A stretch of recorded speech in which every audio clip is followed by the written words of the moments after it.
trying to balance the very unique challenges that go along raising families, as well as trying to accelerate their careers.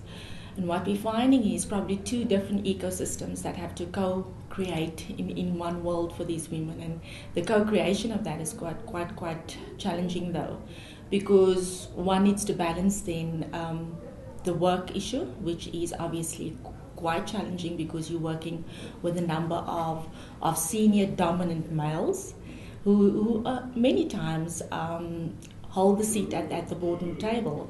And whilst you're trying to find yourself and really start really accelerating your career at that level, you're also trying to balance your family, and you're trying to at least make sure that your home balance is appropriately managed. And I think that the kids, in terms of having the responsibility of juggling the number of chores you have to do at home, becomes quite an issue. So it's about support mechanisms and support systems that I don't believe women have sufficiently managed in an appropriate way. Africa has a unique context, and I do believe we need to consider the context more prominently.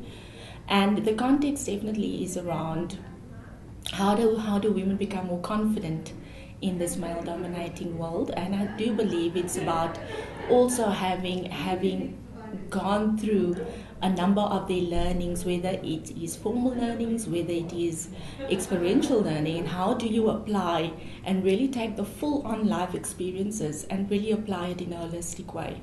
And I think sometimes women do not show the vulnerability in terms of their true self as being proud of women in leadership positions. And I think often one then becomes allow the other dynamics to overpower you, and therefore you don't show your truest potential. There are skills that we can still refine for women development.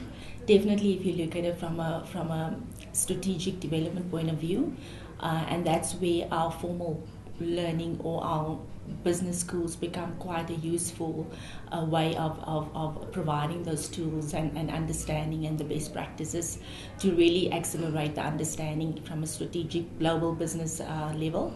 But I do believe there's a greater insight that's also required. And when one starts to look at the holistic development of women, you need to consider the self, and you need to understand, women need to start understanding and probably start to recognize where do they see themselves as positional leaders in terms of being figure leaders, and how do they authentically lead as women in the new global economy.